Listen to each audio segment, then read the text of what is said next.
এবার হাওড়ার রামজি হাজরা রেলের একটি পার্কে ঘিরে নতুন করে চাপানোতোড়। জানা গিয়েছে, এতদিন তৃণমূলের দখলে থাকা এই পার্কটি এখন বিজেপির দখলে। মঙ্গলবার বিজেপি কর্মীরা পার্কের চাবি খুলে সেখানে যজ্ঞের আয়োজন করে। মধ্য হাওড়া বিধানসভা কেন্দ্রের বিজেপি কনভেনার শিবশঙ্কর সাধুকা বলেন, সাধারণ মানুষের জন্যই পার্কটি খুলে দেওয়া হয়েছে।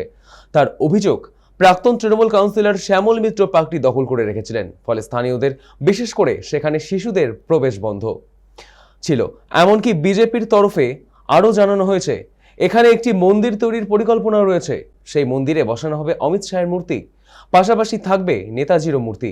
এমনটাই দাবি বিজেপি নেতৃত্বের।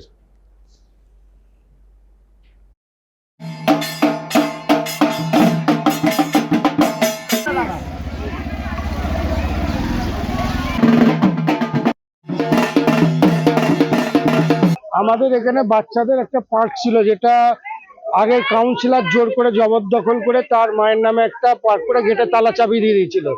সেটাই আবার স্বাধীন হলো এই ওয়ার্ডের মানুষের জন্য, তাই আমরা এখানে একটা যজ্ঞ করছি। আজ খুলে দেওয়া হয়েছে, বাচ্চারা সকাল থেকে খেলছে, মানুষ এখানে প্রত্যেকের জন্য এই পার্ক খোলা রাখবে। বাংলাকে এই প্রথমবার স্বাধীন হতে দেখলাম, যে 34 বছর 15 বছর যে পরাধীন ছিল, আজকে বাংলা মুক্ত বাংলা, উন্নয়নের বাংলা তো এসেছে, এর ভয়মুক্ত বাংলা এসেছে। এর পুরোটাই কৃতিত্ব অমিত শাহজি।